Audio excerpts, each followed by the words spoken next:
Hi, I'm Beth. Welcome to this gentle, relaxing yoga video. So this video is going to be a restorative yoga video, and we'll do several different things. We'll start with a little bit of simple breath work to begin relaxing both your body and your mind. I'll then guide you into a restorative yoga pose, and restorative means supported by the ground, by props, so that your body can just let go and release. And while you're relaxing in that pose, I will do a reading, and the reading I'm going to do is from this book. It's called The Yamas and the Niyamas, and I will link to that below. So you'll have time to rest and relax and restore while I'm reading, and then you can stay in the pose as long as you'd like. So before we get to the breathing, I'm just going to tell you a little bit about the props I have around me that are set up for a supported bridge pose. That's what we'll be doing today. Bridge pose is a supported version is a very mild back bend, allowing space across the chest and the sternum, more openness to breathe and to soften into your body. So it's helpful to have a variety of props for this version of the pose. I'll show you what I have. You can substitute things you have at home. So I am sitting on a yoga bolster. It's a pretty firm cushion, and mine is, you'll see, shaped like a rectangle. If you have several firm cushions from your couch or your bed pillows, those will work just as well. You can use stacks of blankets or towels. Just make sure they're fairly firm. They don't actually have to be quite as high as mine, which is probably about 4 or 5 inches. They can be 2-3 inches, and you can adjust that to you.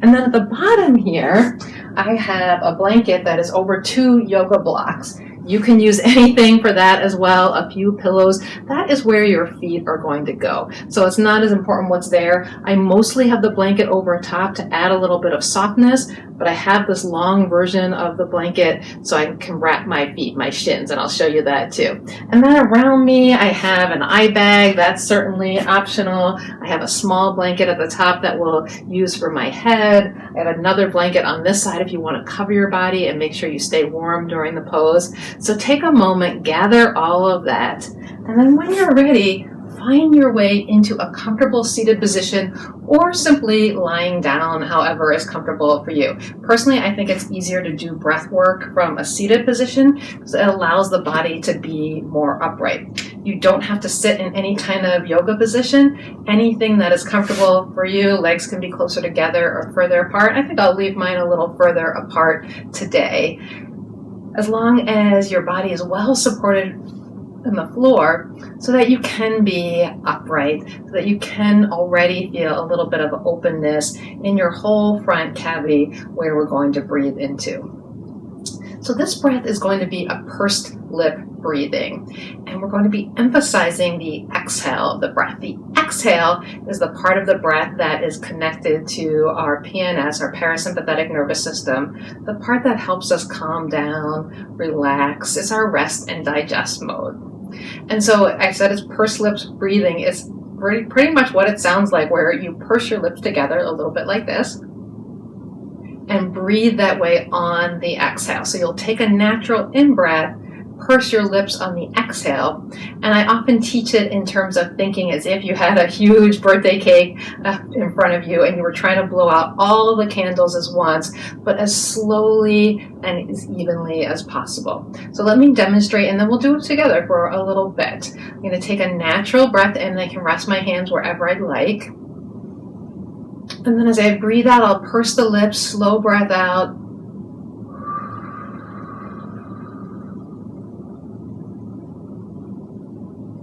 And I'll continue that out breath as comfortably long as it goes. I'm not going to force it, I'm just going to continue it, and then I'll redo that with the next breath. So I'll take 3 along with you. You can start practicing and continue beyond my teaching as long as you like. Let's take about 3 together to start.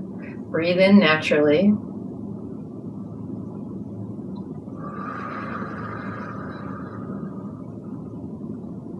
In again.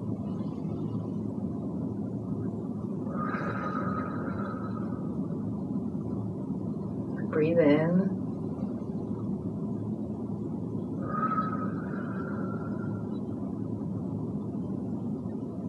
So you can keep going as I add a few additional points. So again, I'm really emphasizing the comfort to this breath. Nothing is forced. Breathing in naturally through your nose. That in-breath through the nose helps give a little bit more control over how quickly you breathe in. And yet you don't have to really focus so much on how much you take your breath in. As much as possible, a simple, slow, comfortable, steady breath through the nose.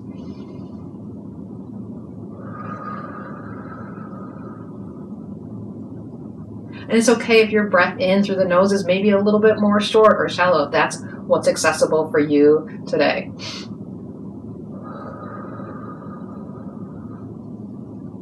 However that breath comes into your body, we want to focus on the long, smooth, pursed lip exhalation out of the body.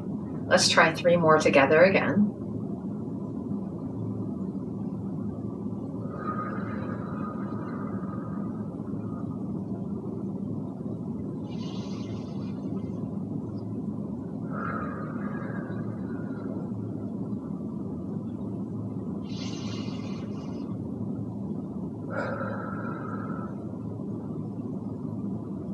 And once again, you can continue or listen to me or both. You might notice that as I do those breaths, both the in-breath and the out-breath, they're a little bit audible. You can hear them. That's not necessary. I'm exaggerating a bit so that you can hear what I'm doing and tell what I'm doing for the video. Your own breath might not be visible, or might not be audible to you, but it is fine if you make a little bit of a sound with your breath, and sometimes that act can be a little bit relaxing as well. So I'll do that 3 more times, this time intentionally sounding as I breathe in. A little bit of a closing of the back of my throat, and then you'll hear the pursed sound as I breathe out.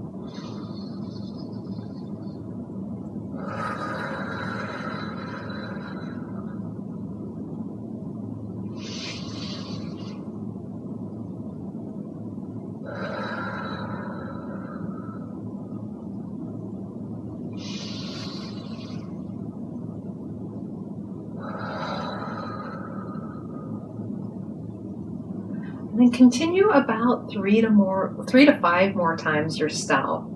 Know that your breath pace may well be different from mine, both the depth of the breath, the length of the breath, the softness or loudness of the breath. Your breath is your own. Completely fine if it's different than mine. And if any time doing the pursed lip breathing does not feel comfortable, or you start to feel short of breath or lightheaded or any adverse effects, do stop. Return to your own comfortable natural breath.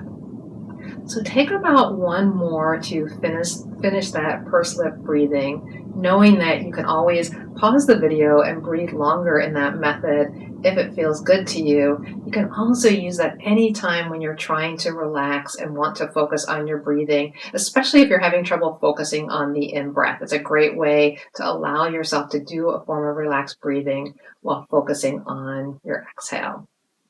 Once we get set up in the pose, you're welcome to return to that breathing if you like.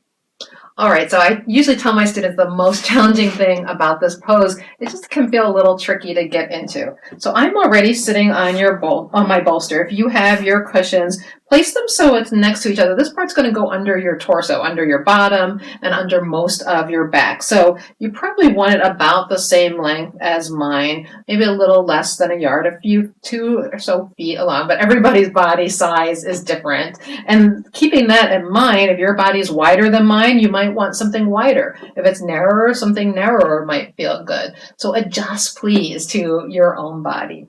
Once you find those cushions that are the right height, width, length for you, you'll scoot yourself down toward the end of your cushion. So toward where you've set up your blocks, your other pillows, your stack of blankets. Blankets work really well here. This part doesn't have to be as firm. That can be a little bit more cushy.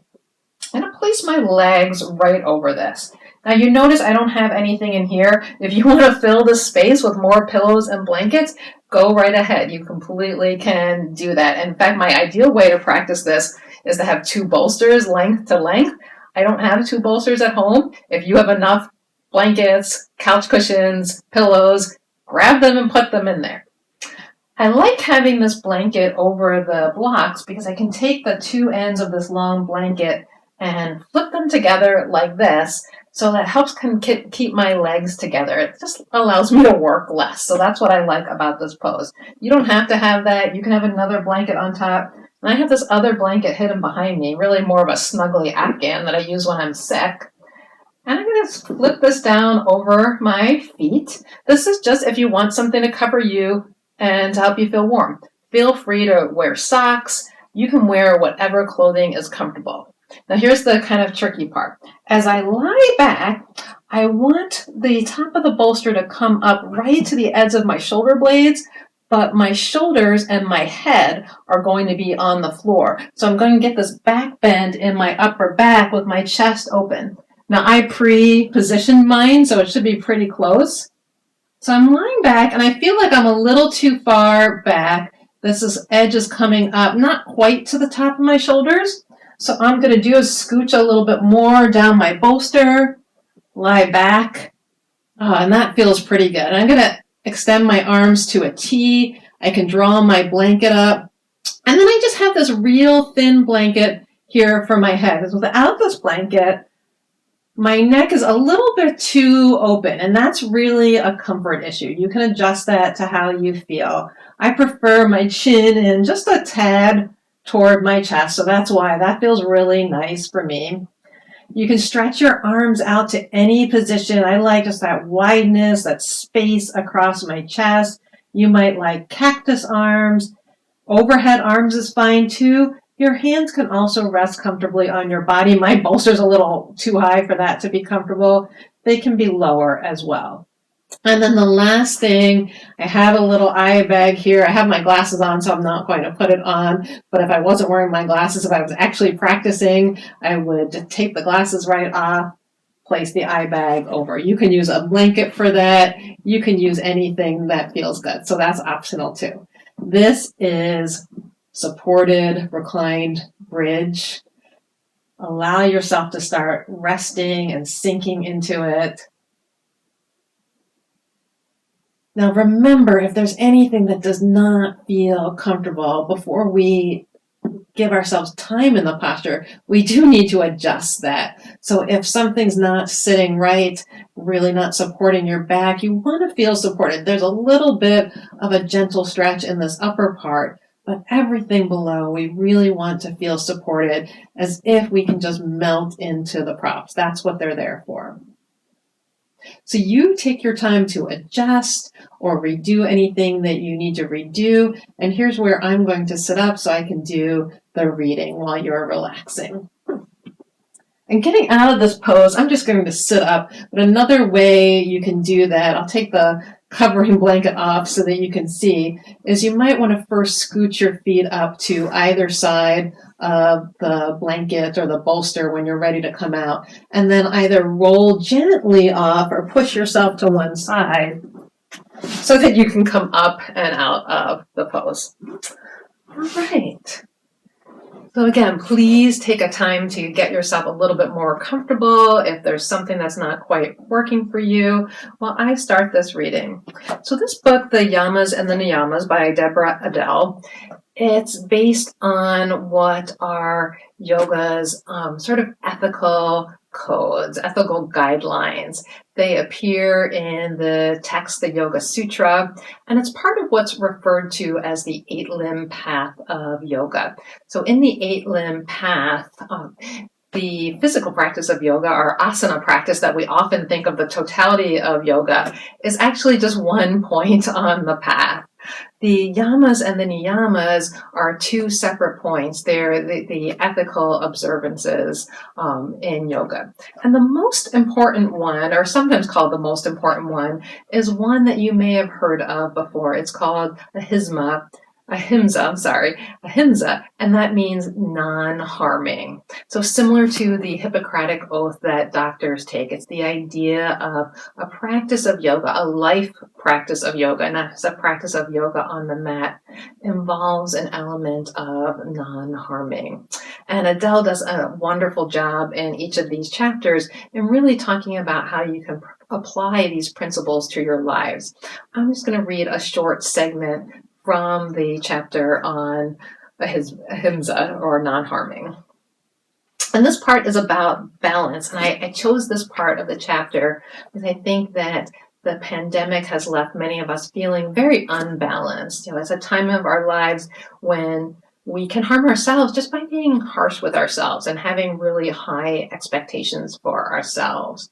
So we can take this idea of ahimsa and apply it to ourselves. How can we have a more gentle, compassionate, non-harming attitude toward ourselves?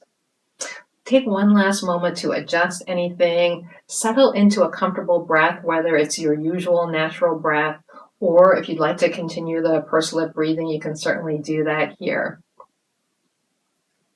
So starting on page 25, she says, creating balance in our lives is not an easy thing. We are a hungry, noisy people, bombarded with stimulation and advertisements that promise to grant us our deepest desires. If we are not on purpose with creating balance for ourselves, we can easily fall victim to false promises and fill every breathable space with appointments and activities and all the responsibilities that go with a full agenda. It is anti-cultural to claim any space that is simply space, or to move with any kind of lingering, or to take time for closure. We are bombarded and we bombard ourselves. And if we have any doubts, our calendars will reveal the truth of our craziness. The repercussions are inescapable, immeasurable violence to ourselves and those around us. Like the body, the mind and soul need time to digest and assimilate. Like the body, the mind and soul need time to rest. We create this rest by allowing space that we can breathe in. Not more clutter, but more space. Space to reflect, space to journal, space for closure, space for imagination, and space to feel the calling of the life force within us. Balance does not look a certain way because it isn't a set standard to impose upon ourselves. It's not something we can plan on or schedule. Balance instead comes from listening to the guidance and wisdom of the inner voice. Balance will look different in each of us, and even different in each of us at different times. To be in tune with ourselves, we must get quiet and listen, and then heed this inner voice. This voice does not push or bombard or make promises. This inner wisdom simply knows what we need to be vital, healthy, and in deep harmony. So please rest in your pose a little bit longer as you reflect on some of that. Reflect on that idea of that we must be quiet and listen in order to get to this inner voice. Restorative yoga, the quiet practice of staying in one position for a long period of time, allows us a chance to listen to what is there. And I thought the other things that she said were so relevant, that she talks about the craziness of our schedules. That's something that's changed with the pandemic, right? We might look at our calendars and not see them free as we have in the past. And yet, we still have these expectations bombarding ourselves and expecting us to function the same. As she says, balance will look different in each of us, and even different in each of us at different times. These are different times, friends. Balance, what your sense of balance is, may be very different right now. It may be more of this. It may be more allowing rest in some of that space, some of that time that's opened up as our schedules have become freer than what we're used to. I will link to that book down below, as I said. Please feel free to, even as I stop, stay here in your pose as long as you'd like. Restorative poses can be held 15, 20 minutes or even longer. See how it feels in your body to pick one favorite restorative pose and do that once a day for 10, 15 minutes. I hope that this is helpful for you. If there's anything you want to share about this practice, please comment with me down below. Thank you, and I hope the rest of your day is restful and restorative.